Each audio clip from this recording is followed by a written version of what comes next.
বললে বাজারে বেরিয়েছিলে, একটা ম্যাগি কিনেছো আর তেমন খুচরো পয়সা ছিল না বলে না এখনই এই দোকান থেকে একটা ম্যাগি নিয়ে আসো তো, তুই ভাই বোনটা ম্যাগি করে দিই।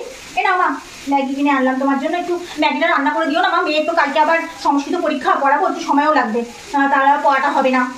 ছেলের জ্বর হচ্ছে, তাড়াতাড়ি করে পড়াটা শেষ করবো, তুমি একটু করে নিও না মা ম্যাগিটা। দাও ও মা, কিছু কুটতে হবে না? তুমি কুটে নিয়েছো মা? না, ওরা তো ম্যাগি সেদ্ধ খাবে না, ফ্রাই খাবে। ও একটু গাজরটা বানিয়েছি, গাজর দিয়ে করবো। বলছি তাহলে সেদ্ধ করো না মা ম্যাগিটা, তুমি করো, একবারে কড়াইতে দিয়ে দিও মা, বুঝলে? সেদ্ধ করার দরকার নেই। তোমার কাছ থেকে আমি শিখবো আমি? না তুমি যদি না জানো তাই বললাম। না, আমি জানি না কিছু, আমার শিখালাম, আমি ওনাকে শিখলাম, উনি আবার আমাকে শিখায়। আমি জানি, তোমার আর শিখাতে হবে না।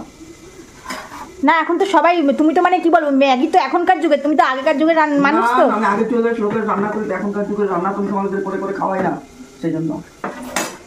এ ভাই আসো আসো, ম্যাগি খাবে? দেখি মুই শুনো তো, ম্যাগি করে দিচ্ছি। ফ্রাই খাবে? সেদ্ধ ম্যাগি খাবে না, ফ্রাই ম্যাগি খাবে। হ্যাঁ, আমি করছি সকাল থেকে কাজকর্ম, রান্না বান্না সব করছি, আর এখন ওনার থেকে আমি শিখবো। বাবা, একটু বললাম তার জন্য এত কথা, যা যদি না জানো তাই। আমি জানি না। তুমি ছেলে নিয়ে ম্যাগি রান্না করো, আর মেয়েকে পড়াতে গেলাম মা।